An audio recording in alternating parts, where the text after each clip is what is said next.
Bonjour à tous mes chers amis, on va ce matin poursuivre donc le 10e chapitre de Kohelet et Bezrat Hashem, donc on va avancer. Alors on est arrivé au verset 8 et on va voir donc que quelqu'un qui est insensé, c'est-à-dire soit il agit, soit il parle sans réfléchir, donc généralement il ne fait pas attention aux conséquences ni de ses paroles ni de ses actes. Et on va mettre l'accent évidemment dans un premier temps sur les actions et ensuite sur les paroles. Et on va voir les comparaisons que le roi Salomon va faire dans ce chapitre 10 de Kohelet. Donc je reprends donc le verset Chet, le verset 8 qui dit Chofer gumatz boyipol uforetz gader yishechenu nachash. Donc ici Chofer gumatz, c'est-à-dire celui qui creuse une fosse, boyipol, y tombera. Donc il ne mesure pas, certainement il l'a fait pour quelqu'un d'autre, mais généralement, donc c'est lui-même qui va tomber dedans. Et celui qui abat un mur, eh ben, un serpent le mordra.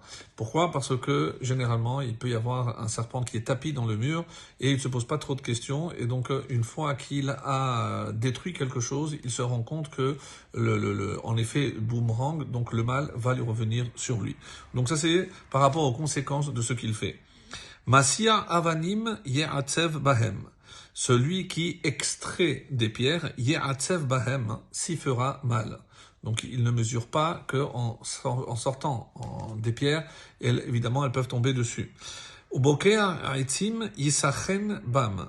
Et celui qui fend du bois, y courra un danger, se met en danger, soit par rapport à la hache, soit par rapport au bois, parce qu'il ne sait pas s'y prendre.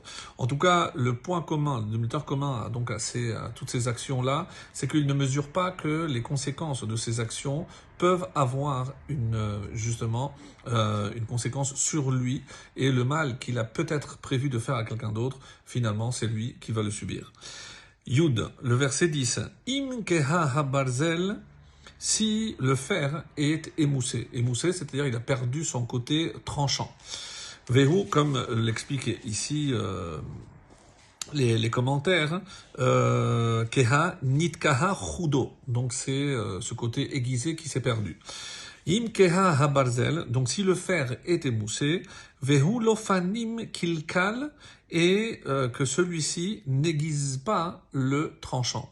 Ici donc fanim, et c'est la face, kilkal, comme l'expliquent les différents commentaires, kilkal ici c'est de réparer. Donc au contraire, normalement, mais kalkel c'est abîmé, ici c'est il a réparé, et c'est comme ça que les commentaires disent im chidedo, donc s'il l'a aiguisé. S'il n'a pas, alors, vehu lopanim kilkal. Donc le fer était émoussé et il n'a pas pris la peine donc de déguiser le tranchant. Vachayalim yegaber, il fortifiera ses forces, puisque les forces du fer, le fer s'il n'est pas tranchant, évidemment qu'il n'est pas efficace. Et veitron harcher chochma. Et le profit qu'il y a à l'affûter et sagesse. Et généralement, donc comme il s'agit d'un seau, et il ne va pas prendre la peine de faire des efforts pour aiguiser, mais il ne se rend pas compte que si il ne va pas aiguiser ce tranchant, eh ben, il doit décupler des forces, puisque ces forces, malheureusement, donc, devront être beaucoup plus importantes pour pouvoir mener à terme son action. Le verset 11. Imishor hanachash belo lachash. Et ça, c'est un peu difficile, donc, de comprendre le sens. Si le serpent mord belo lachash, sans siffler. Lachash, c'est aussi incantation, mais ici, c'est lorsque le serpent commence à siffler avant de mordre. Imishor hanachash belo lachash, c'est-à-dire sans avertissement, sans siffler. Ve'en yitron le ba'al halashon, il n'y a pas de profit. Les ba'al halashon, littéralement le maître de la langue, c'est ici le charmeur, ou c'est aussi celui qui est malchine, celui qui fait le colporteur ou celui qui fait du lachon hara, qui profère donc des paroles médisantes, le médiseur.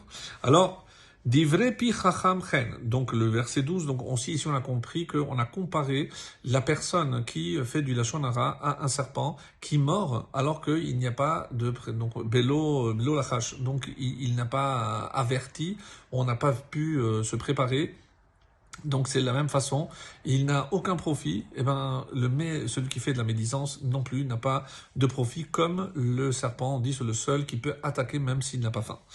12. Divrei pi chacham chen. Les paroles de la bouche d'un sage chen sont grâce, sont faveur. Vesivtot kesil tevaleinu, mais les lèvres de l'insensé, le tevaleinu, littéralement, vont l'avaler, le perdre. Donc l'amèneront à sa perte. Techilat difrefihu sichlut. Le début des paroles de sa bouche est sottise, par rapport au xil, au sot. Ve'acharit pihu holelut ra'a. Et la fin de son discours, holelut ra'a, est folie mauvaise. Donc tout est mauvais et ça ne peut se terminer que mal. Ve'hasachal yarbe devarim. Et le sot multiplie les paroles. Lo yeda ha'adam masheiye.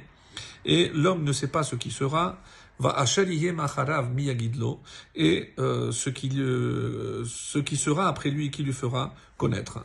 Donc on va arrêter là pour aujourd'hui, en vous souhaitant une très bonne journée et surtout en faisant attention à ce qu'on dit.